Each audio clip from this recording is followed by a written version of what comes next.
Hello and welcome to Life Beyond the Numbers, the podcast where we share stories, insights and strategies that go beyond some of the numbers we encounter in our work life. I'm Susan Phelan. I work with organisations who put people first. I've lived and worked in many countries. I've met people who love what they do and people who don't. People who bring their full selves to work and people who won't. And together with my guests, we place a lens on and focus in on the people side of work life. Because we know that it is people who do the work, not numbers. And if we are treated well, we will perform well and might even generate better numbers.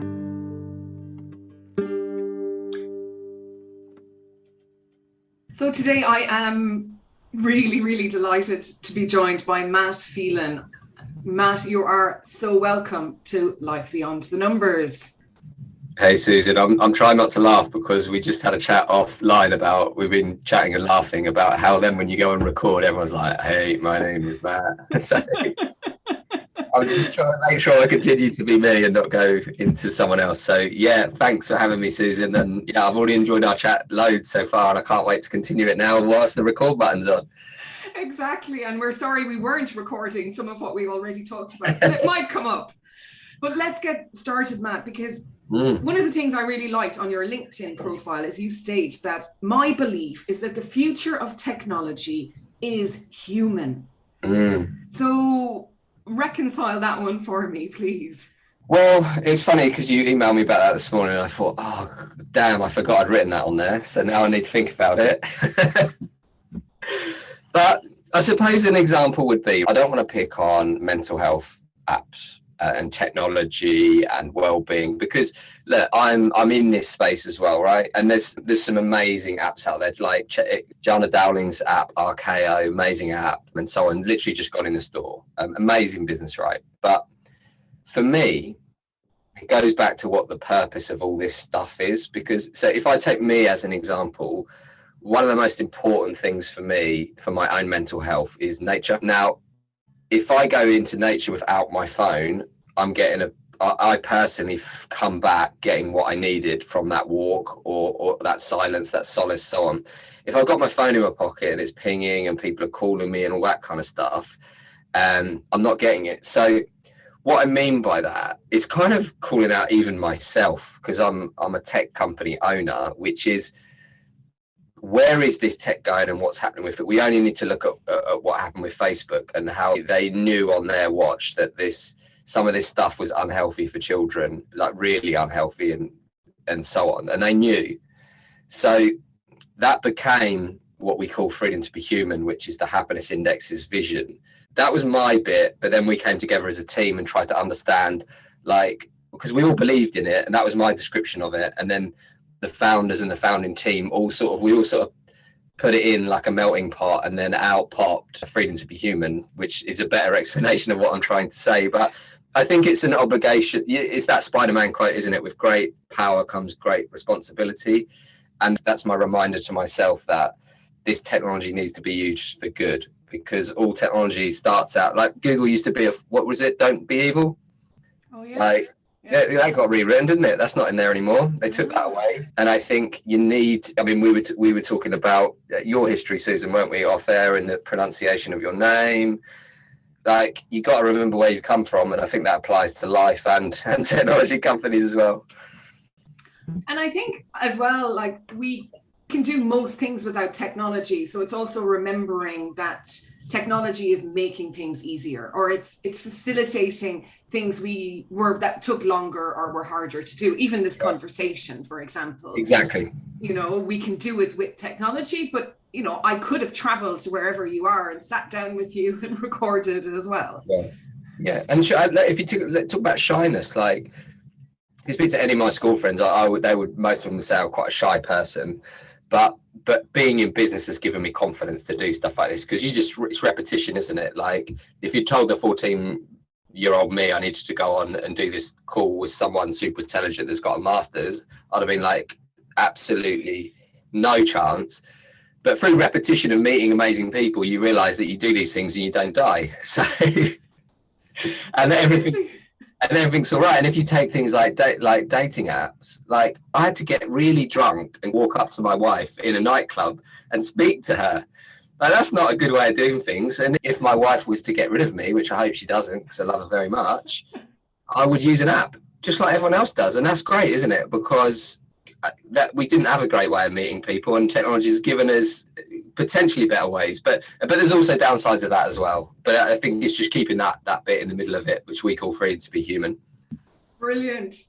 So you're on a mission to improve the way organizations treat people, Matt, which is like music and words to my ears as well. So how? So, such a good question, Susan. Such a big question as well.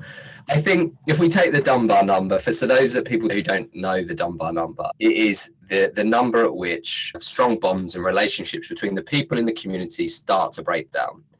So broadly speaking, we take, for simplicity, we take the number of 120, and you could take, anyone listening can look at their friendship and family. So at the core of that 120, you've probably got your family, which may be a sister, a brother, a mum, or whatever. And that may, in my case, it's like I've got like over 35 cousins, like 30, 40 cousins, like it's massive. But not everyone is Catholic Irish. So, but let's just assume the average is about 5. Then you got like your close friends, like that may be another 5. So you're up to 10. Then you've got your work colleagues, people that you met at school, and so on. Once it gets to 120, you can't keep in touch really with more people than that, and the bonds break down, which is why it's natural to lose touch with people. Sometimes that's just part of the natural process. And just so you know, you get people like Susan that are like super networkers that can do more, and there's some people that prefer less. So it's just an average, like we were saying, Susan, lies, damn lies, and statistics. But the point is, generally, the bigger the company, the unhappier the staff. Well, not generally, that's the data. That's our data. That's a fact. There's no denying that, right? If the bigger the company, the unhappier the staff. And that's because the number one driver of happiness at work is relationships. So going back to why and what our mission is, it's something you said off record, Susan. It doesn't have to be that. It's not inevitable that a bigger company has to have unhappy employees. So I think ultimately, we're like a modern version of an employee engagement platform. But I think ultimately what we're doing is we are giving people data to achieve emotional intelligence at scale. Because if you're the CEO of a 100-person company, I would hope that you have a bit of a feel about how everyone's feeling in that company. And I think that's your job. But if you take our biggest client, they have 450,000 employees. There is no way the CEO can run that business and know how all their people feel by speaking to them. It's physically impossible. So what we're trying to do is use data to understand how people are feeling. So we say that we work in emotional data, which can be hard for people to wrap their heads around, because it's very emotional data, I would say, is 4-dimensional compared to a lot of data, which is 1-dimensional, sometimes 2-dimensional. So even that conversation will be here for years. But at the end of the day, it's data on how people feel. And if you know how people feel, my final point on it is that, you know, that saying, if you can measure it, you can manage it. I used to say that for years, and now I hate it. I now say, which is not as snappy, and it won't be turned into a book, and it won't appear on slides at universities, but it will be, if you can measure it, you can better understand it. If you can better understand it, you can make better decisions. And you still might get those decisions wrong, Susan. Absolutely, but I'd rather get them wrong than not make any. Yeah, which exactly. is often what happens. And I think some of the unhappiness people will have in a workplace is nobody's making any decisions about anything. Yeah, and that is much easier when you can prioritize. So if you take racial equity, nice light subject, Susan, for a Thursday morning. Where do you start, right? We've had the horrific murder of George Floyd in America.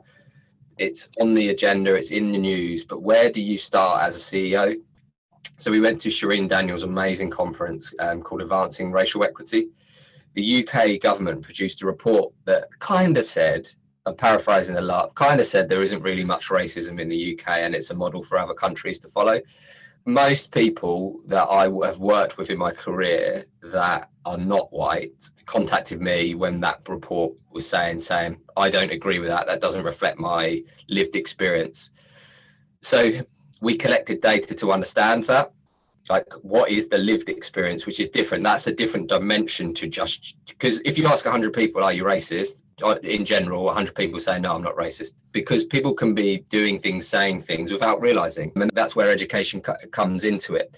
But I think the piece that I want to share with you from that data is that the first most important thing you could do is work on the belonging piece in your company. So people talk about diversity, inclusion, belonging, which makes it sound like you do diversity, then you do inclusion, then you do belonging. But actually, you should start with the people you've got. Like, start with the people that are there. Do they feel like they belong in this organization? Has Susan had to change her surname for it to sound more English? How does she feel about that? And so on and so on. So once you start to, we better explain that in a bit, Susan, what I'm talking about. But, but once you start with the people you've got, then you can build out. And the second most important bit, which has been an eye-opener for me, is the company actively fighting against all types of discrimination? Is one of the things that employees expect. So I was sort of brought up like, you don't talk about politics and religion, basically. Don't talk about those two things. That's what I was taught. That's not what employees want now. They want to know where you stand on these things. And guess what? Some people won't like it and some will, but that's life. But that's what employees are wanting at the moment. They want to see that you're actively, we can use all the labels, but for me, it's around fairness, isn't it? Is how are your people being treated and so on. So they want to see that you're talking about it. So I've totally forgotten what the question is and you've gone off the tangent. It's so funny, but it doesn't matter. Because I think, I'm sure you've answered it, but it's leading to so many other questions. And first I wanted to go back and ask you about, what do you mean by four-dimensional data? Data being four-dimensional. Yeah, so I'll give you an example of something that I've been labelled with, and I know that there is a gender split because I know many women have been labelled this before, which is being described as too emotional. Yes. So it's a very negative label that can be assigned to people. I've definitely been called that, and it's probably why I'm an entrepreneur, because I've even got a client that said if I worked for them that he would fire me. But that's cool. He likes the fact I'm on the outside and I can come in and help. It's brilliant. Oh my God. I won't say that what client that is on there. But so let's pick an interview, right? Most people that are listening to your podcast, describe to me your typical listener, Susan. Who listens to this podcast? Who am I speaking to? So you're speaking to people who give a crap, I think, about having a better work life. So people who are interested in being themselves at work. Okay, got it. Okay, I'd like to have that picture in my head. Okay, so the only thing I know about those people is just because it's the same as the people who work at Happiness Index. They've normally got inspired to join this, what I call movement that you're in, Susan, that I'm in, from different angles. They've normally had a bad experience. Every single person at the Happiness Index, when you actually get to go for a coffee with them one-on-one, they'll tell you about something that you're like, can't believe that happened. And they don't want it to happen to other people. So let's pick the interview process, right? And this is what I mean by the 4 dimensions. So someone sits down in front of you, let's call them Peter. Peter sits down in front of you. People talk about first impressions. What we're talking about is our instinctive response to that person. We can't control an instinctive response. That's just, there's lots of different varying of percentages, but a lot of what we're thinking and doing is subconscious, right? Peter sits down and is about to be interviewed by one of your guests on this podcast. Let's just say they're interviewing to be a HR manager. If Peter happens to look like your ex-husband or your brother, your worst enemy, your best friend, someone, or they look like Tom Jones or whatever, there's an emotional response there that then happens. So we've already got 2 dimensions of data. So if I said to you, one dimension is, what do you think of this person who sat down? You might give me one level of data. Our third point is our rational point, right? Okay, they've done 5 years in HR, they're CIPD qualified, and so on and so on. So we're up to 3 dimensions now, or layers, whatever we want to call them. Our 4th dimension is our reflective response. So they sat down, good first impression, instinctively thought, oh, I'm warm to this. Emotionally, you get over the fact that they look like your ex-husband quickly because your rational brain kicks in. they've got a good CV, and you just wait till tomorrow, but you reflected on it, but your gut is saying, just not sure about something here. So that's just one example of what's happening in every single event in the day in the workplace. So most technology and most employee engagement has focused on the rational part around what an employee experience is. And again, I mean, this is why the CIA and interrogators, they ask emotional questions, because it's harder to lie to an emotional question than it is to a rational question. So there's reasons behind all this, which is built on neuroscience, which is what the happiness index is built on. But that's a long answer to what do I mean by the different dimensions. So some people might call them dimensions, some people might call them layers. I just call them better understanding. And as humans, we like to simplify stuff into just simplicity, but life's not that simple, and we're animals and we're part of nature and we've got all these senses going on. But once we're aware of them, we can start to improve things. Yeah, and awareness is so key. But what happens there, Matt, when your gut is still saying no? Do you listen to it, or does the rational come back in? How does that unfold with Peter? So I think it's really important. This is how weird I am, right, Susan? Because I now know from the neuroscience perspective, our subconscious is driving us a lot. I see our subconscious as our DNA, but also our database driven by our experiences. So if we take race as an example, let's say you're a white person and in the town that you grew up, you've never met a black person. The first time you meet or interview a black person, you have a view that has been formed possibly from TV or from the media or so on and so on. So the only thing I think you can do is to gather more experience. And I don't mean experience as in I've gone and worked in this place for 15 years.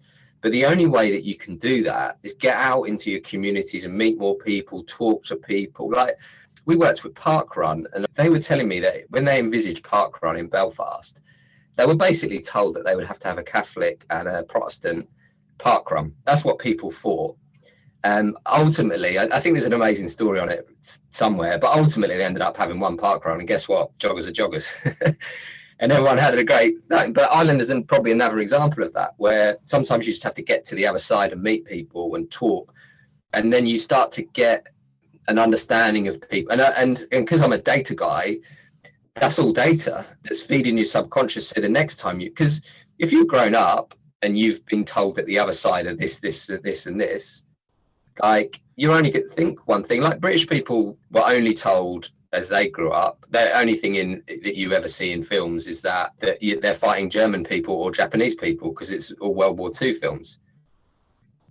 I didn't meet an actual German person other than my German teacher until I went traveling when I was 18. So I think your gut is important and you should trust your gut, but you should question, where is your data coming from? And have you got out, and is there enough data in your gut? And if there's not, that's cool, because you can that's called a second opinion. You can bring someone else in and so on. And that's where I think all these things like subconscious bias and stuff come on. And we need to remember bias can be good, because I've got a bias to not eat food that kills me, right? That's the evolutionary reason we have bias. But if you bring in that thing that keeps us alive into a world where we're trying to thrive, then that's where that evolutionary thing, survive instinct, is actually becoming a negative if we want to thrive and grow. So again, a long geeky answer to your question, Susan. No, it's brilliant, Matt. What I was thinking of there was when we were in school, we never learned about England. So we skipped over Great Britain into Europe. So you grew up not liking English people, and because you didn't know them. You didn't know anything about them. And it's like what you were saying about the Germans. And then you start, obviously I live in England now, and you know, it's like you're normal too, just like us. But you do have to check your baggage, as the Americans would say. I think, you know, it is about like, what is this telling me? And I think you're right. It's experiences, isn't it? It's the more you can see, read, hear, do, the broader, the more templates you have to help you with your decision making. Yeah, and I think everyone should be educated in confirmation bias, because our brains all do that. We're all looking for more information to support what we already know, which that's how we're coded, right? But once you're aware of it, I consciously ask myself that, am I confirming what I already know here? And once you're aware of it, and even like the brain types, like the reflective bit, I was in a leadership meeting. I've obviously come on here to talk, but when I was in a leadership meeting, because I'm very instinctive, I want to get involved in the chats, work out how we can solve it. I was saying to myself, stay in reflective mode, just listen, because that's what your team need from you. Whereas my instinct is to get in and be involved in all the chats because I love it and it energizes me. But I know I'm blocking my team off if I do that. Yeah, I mean, self-awareness is it's something to continually work on, isn't it? You can't really take that for granted either, because the more you become aware, you're not aware. Yeah, totally. Our platform's built on neuroscience. The second part is quantum physics. And there's a great saying about quantum physics, which is basically, if you think you know about quantum physics, you don't know about quantum physics. And I love it, because it's like, if you think you know about anything, you don't know about anything. That's like what it's saying, and which I think is the most true, brilliant thing ever. That's life, isn't it? No one's an expert in anything. No, it's amazing. Now, Matt, your book is Freedom to be Happy, the Business Case for Happiness. And obviously nobody can see it, but I'm holding it up. I read this in pretty much one sitting. I did go to an exercise class in the middle, just because it was booked in. Otherwise, I would have read it in one go. And it's so interesting. And I mean, I'm aware of some of it I wasn't. So I opened up my eyes to new things and new sparks for me. But so many people think, measuring happiness is fluffy, and that actually they just don't believe, I think, that the business case is there. Because if you treat people well, it seems obvious, doesn't it? You treat people well, they're going to do their best for you and your business will do better. But we're not doing that. Yeah. Businesses, workplaces aren't doing that. So what evidence is there, Matt, to support that happier staff, businesses perform financially better? And maybe this ties back into engagement as well. Yeah, there's none at all, Susan. I made it all up. But, no, don't say that. But 2 points, right? 2 points. One, belief is important, so it has to come from a belief system. So you have to believe this is the right way to do it, because if you're just doing it, so like gratitude's like a really important thing. But if you're not genuinely grateful to your employees when they do something and you're just pretending, the people see through that. So belief is an important part, right, of this. But we're really lucky now in that it is so much research. And we were chatting, Susan, beforehand, like the bibliography of the book. One of the reasons I wrote the book, which I explained to Susan, is when you join the Happiness Index, you're told about all this amazing research. The problem is it's not in one place. So I thought, right, I'm just going to get it in one place. And there's more stuff that I'll share with you that's come out since I wrote the book, if we want to get into that. But the 2 places that I ask everyone to start, and they're also on my podcast, because like you did with me, Susan, I hunt people down. And I say, I need to get in and ask you some questions here. So like 2 of the studies that I found fascinating. So there's 28 years of stock market data in America. It's done by Professor Alex Edmonds. You can listen to me interview him on the Happiness in Humans podcast. That show that if you invested in companies and you did it by industry, where they look after their employees, you would outperform the stock market by 2% over a 28-year period. I always put the lower end because that's still massive, right? But it's not 2% over 28 years. It's that every year over 28. That's massive, and it's just huge. And I like to ask researchers as well, like, what was your biggest surprise in the data? The biggest surprise in that piece of research, so it's 28 years, so a serious amount of data here. Is there's no variation in industry. So some of your guests will work in different industries. So they might be working in retail, they might be working in travel and had a really tough 2 years. They might be working in farming or whatever. The flow through to financials is the same in every industry. That was a shock for every single researcher on that. But when you think about it, it's obvious, because it goes back to freedom to be human. These are human beings, whether they're working in a factory or in a shop. So I would ask everyone to look at Alex's research. The second piece, I think is really useful is by Professor Jeremy Dawson. Again, on the Happiness and Humans podcast, listen to the actual professor. They found if you went into two hospitals exactly the same, and I am paraphrasing, so go and listen to Jeremy in his own words rather than me. But if there were two hospitals and everything was the same, apart from one had happier staff, the hospital with happier staff would have a less death rate, less an infection rate, which, given what we've just been through, is unbelievable. So you start to get into why is that? Like, because a surgeon or a nurse or a doctor is not going to be consciously giving bad care. There are your bad people out there in all walks of life, but your general normal person in the National Health Service in the UK is an amazing human being. And most people go into it because they care about people. Where it's coming from is that one of the things that we talk about in our model, which people don't always link, is happiness is linked to energy. So, sorry, associated is the official word that I should be using. So when you're unhappier, you're less productive, less creative, and one that it's lost in the literature a little bit, because a lot of people work in offices, is you're not as accurate at your task. So for me and you, Susan, that might be I mean, you're prolific at emails. That's the most, this pre-email on here is the most efficient email I've ever seen. But that's a typo to us, isn't it? Accuracy at task. If you're a surgeon, I don't want to go into the gory details. I'll let your listeners imagine what a lack of accuracy of task can mean.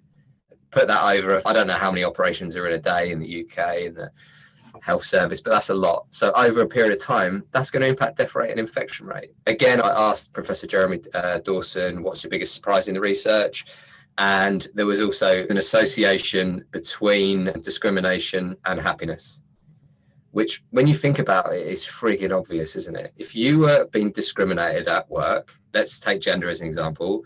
If me and you were everything the same, but as a male, I was paid more than you, I'd be frigging surprised, Susan, if you weren't unhappy about that, because I would be unhappy if it was the reverse way round. And guess what? That impacts your performance.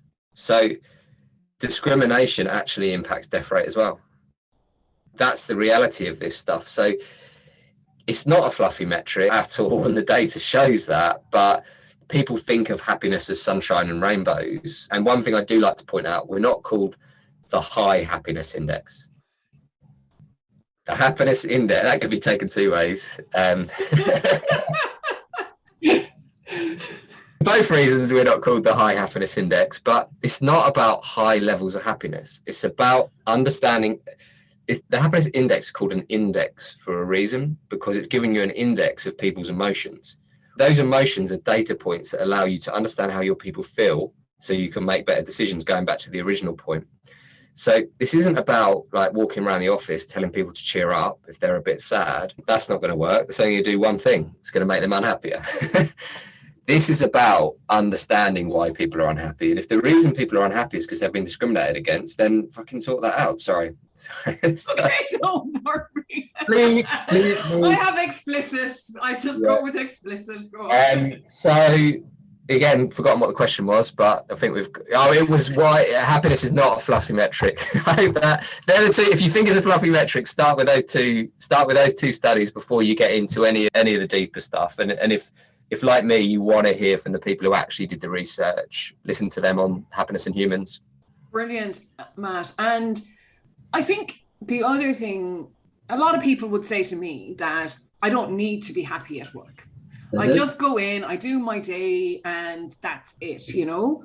And I suppose when I wasn't happy at work, I did something about it. I either left or changed something, because I think it comes back to what you're saying about energy. That's really interesting, because I want to be there. I want to be alive and energetic and full of it and doing stuff and bringing people with me and all of that. So what do you say to people who think it doesn't matter? You don't need to have that at work. I don't say anything anymore, Susan, actually. I don't. My career's been working in things like digital transformation and so on. I remember in sort of like 2008, 2009, speaking to massive brands saying, you know what, there's this thing coming down the line called digital. You need websites, you need apps, you need all this kind of stuff. And that's why I mentioned the word belief. I realized when I look back, I spent 10 years trying to get people to understand that digital transformation was important. And I realized that the third that would just, no, we've done this for the last 30 years, this way it worked. They never listened, and most of them are out of business now. There were the believers you don't need to explain it to. The people in the middle, they're the ones where the data comes in, because you can show them the trends, and they're open-minded, and they'll get. So I actually don't anymore. I've stopped trying. Preach is the wrong word, but I'm not a preacher anymore. I'm just someone that's trying to uncover more of this stuff. And if coming on your podcast, Susan, or sharing it in an article in a newspaper or whatever, someone sees it and that backs up what they're trying to do, then great. But it's something you need to find yourself. But people find it in different ways, don't they? Like Kevin, who was on that Advancing Racial Equity piece, I asked him why he's a black guy and he's really passionate about it. And in my head, I could be thinking, I can't ask a black guy why he's passionate about fighting racism, because in my head I was thinking, well, he's just going to go, well, because I'm black, Matt, and you're not going to understand this, which is partly what he was thinking and is partly what he said. But then when he actually got into it, he said to me, I don't want work. So he's got children. I don't want work to be like that for my children. So even someone who doesn't want to be happy at work, like I think to myself, I want to be a role model to my children. I met this guy a couple of years ago, friends of my uncle. He just retired. He told me he hated his entire career. He was so angry about it. And I just thought, wow. Like he's literally his whole career. And I just think, yeah, I don't say anything is the answer. I just try and keep surfacing this information and not preach at people. Brilliant. People often ask me this as well. How do you convince people that this is the way to go? And I say, I don't. I work with people who are already thinking about this stuff. Yeah. It's not my job to convince anyone of anything. Yeah. Yeah. And you do have to want this yourself. And I think it's really interesting what you said, Matt, about people working at the happiness index. But everybody, it's about the role model thing, isn't it? Yeah. People have had a bad experience and they don't want the same for people coming after them. And certainly that is a big driver for me in my life. Yeah. And I guess I don't even know what. Did you have an experience where you saw a culture or somewhere you worked where you thought, oh, that's not me, Susan? Are you reflective of the happiness index, or have you always worked in great places and you just wanted to replicate that for other people? I had lots of really crap workplace experiences over the years, Matt. And in the end, I think it was, you know what, I don't really want to work anywhere anymore. I want to work for myself, and I want to work with people who want to do better with people. And sometimes it's just one individual, isn't it, that you're going to work with who's going to ruin the atmosphere. Because I think that's the other thing, isn't it? And you write about that in the book, but emotions are contagious. Yeah. There's emotional contagion. And so if you have a toxic work environment, and it's one person that is creating that, it just makes life miserable for people. Totally. And I firmly believe you deal with that stuff. But a lot of people don't. And, you know, it's back to what you're saying about measure, understand, and make better decisions. If you measure the impact that one person is having negatively on others, you'd make a decision.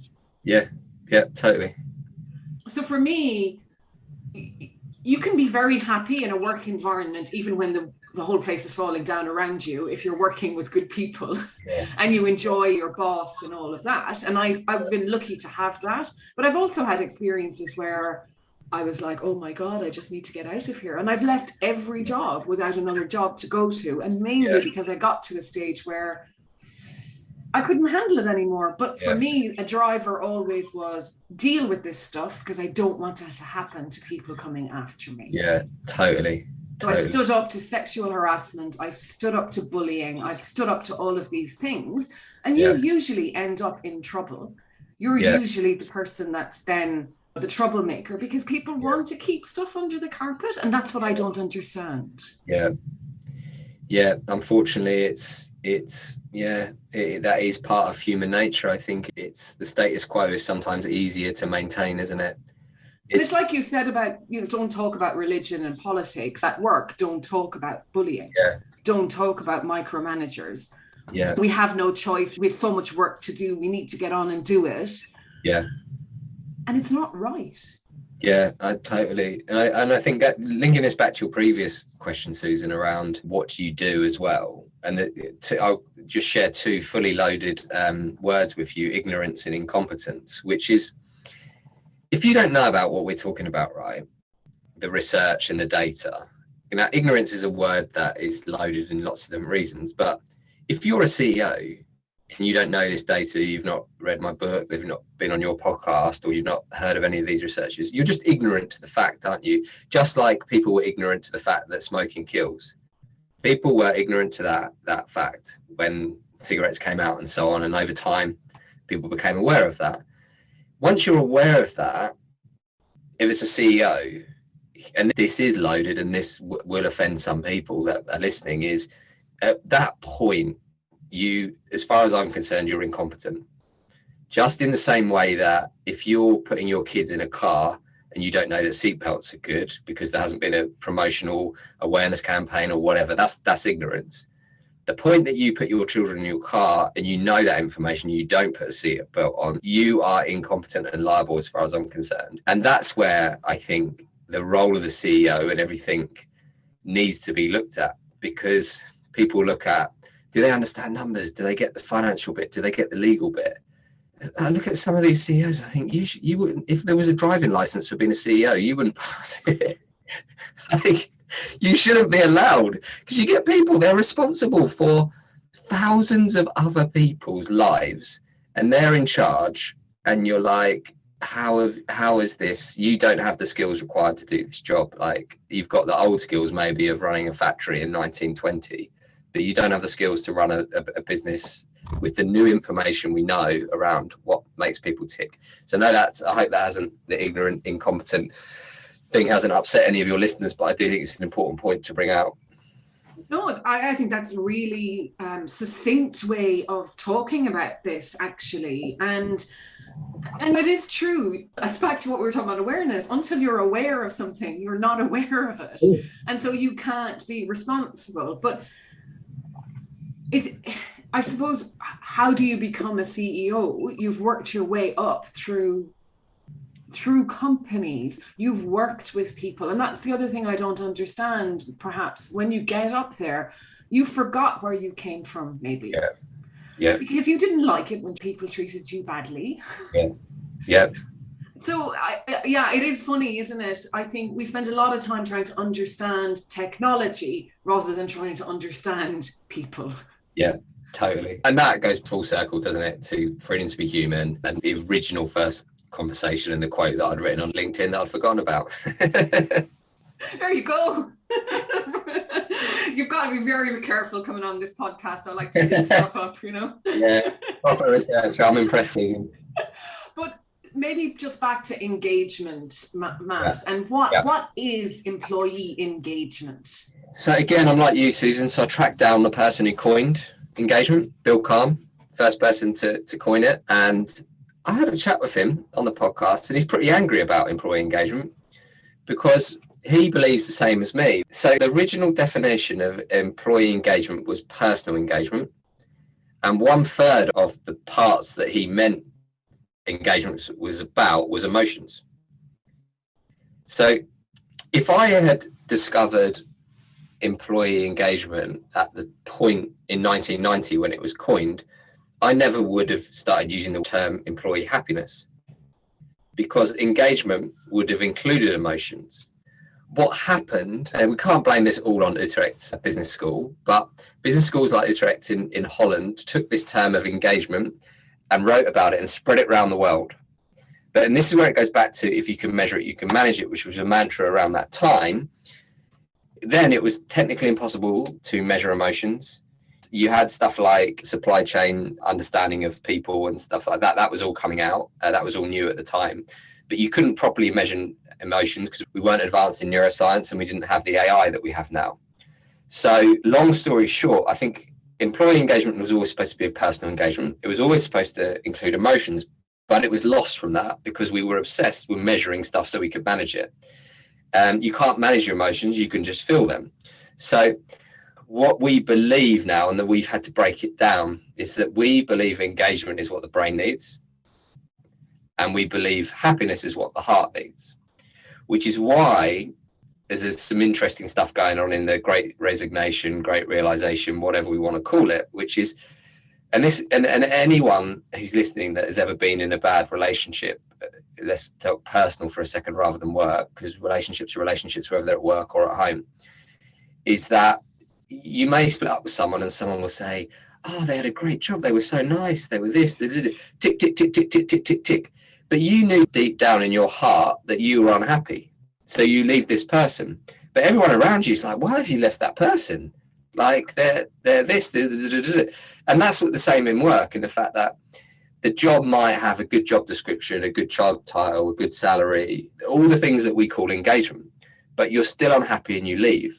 So the trend has continued even since I wrote the book over the last year, which is engagement scores have held up quite well across the world, but happiness is at all-time low records. So they are down to things like the one we're seeing a lot in our surveys at the moment is personal development. But if you think about it, human beings have got the two instincts of survive and thrive. If we think about what that actually means, survive means just like go away and hide in your hole and just get through it. Thrive means grow. That's what we're talking about here. We're talking about growth. And if we take this into the macro company bit, I'm telling you now, it's a lot easier to grow your business if your people are growing with you as well. But people feel that they're not able to grow, and that hits their happiness. When we put it on a matrix, right, we first thought it was all going to be about happiness. When you actually plot it out, if you have happiness without engagement, so high happiness, low engagement, you end up with an unfocused workforce because you don't have things like clarity, direction, and so on. So that's like the bottom right of the quadrant. If you just have engagement without happiness, many leaders think they have a thriving culture. They don't. What they have is a competitive culture where there's a superstar level, and there's a load of salespeople that are doing well, a load of marketing people doing well, but the rest of the people are not. That's a competitive culture. Lots of companies are striving towards that, but it's not right in terms of if you want to get the whole company going in the right direction. If you get high happiness and engagement, that's where you get thriving. If you look at what we mean by thriving, it's growth. So ultimately, you're trying to get people into that growth mindset. And it's not just growth mindset because someone wrote it down that sounds good. It's because you want the whole company to grow. And that's your job as CEO. So once you start reconnecting these bits up, you look at the CEO role differently. Forgot what the question was again, Susan. Doesn't really matter, Matt, because employee engagement, I think, and that was it. Yeah, and that's what we've talked about. And yeah, I'm going to put that quadrant is in the book, isn't it? Yeah, I'll put if not, I can send it to you. And also the index, the table, the factors, feeling valued as an individual is number one for people, and that's how they. And it just the data is there, and I hope more and more people start becoming aware of it if they aren't already. Matt, I could talk to you for forever. I think, and I feel like we've only scratched the surface. Yeah. So how does somebody connect with you? You've mentioned your podcast. I'll put a link in the show notes, and I'll put a link to the book in the show notes. But if somebody would like to have a conversation with you. Yeah, I think there's two ways. If you want to collect the data in your company, just go to thehappinessindex.com, book a demo. The team will show you how companies are collecting it. If you want to speak to me personally, LinkedIn, Instagram, Twitter. And an amazing thing someone did the other day? They wrote me a letter. Wow, and sent it by post. Yeah. And we're now really good friends. They're now an investor in the Happiness Index, Robert Black. It sat on my desk for about 3 months where it became the thing that I doodled on. And every day I said, I am going to message this Robert person saying, thank you for your letter and blah, blah, blah, and with kids and life and everything. And I finally got round to it because he was asking about jobs at the Happiness Index. We didn't have anything for him, but we stayed in touch. And then we did an investment round. We're doing another one in January. And he's invested. And he came to our investor breakfast. We're hanging out now. It turns out he's a Tottenham fan. We're going to try and go to a game together. So write me a letter. I'd love a letter. No one writes me letters. They're you go. So write Matt a letter if you're listening. I might regret this, mightn't I? Oh my God. Thank you so much, Matt, for such a wonderful, colourful conversation this morning. Well, thanks for having me. It's a privilege to come and share. Brilliant. Thank you. Thank you for listening today. And if you enjoyed this episode, please share it with someone you know who would enjoy it too. I believe we are all entitled to enjoy our work, and the future of work life will be changed by those who put people first and create more fulfilling work lives for themselves, their colleagues, their teams and organisations. If you have any suggestions for topics you'd like to have covered, guests you'd like to hear from, or questions for me, please drop a line to susan@beyond-thenumbers.com. And finally, please consider leaving a review.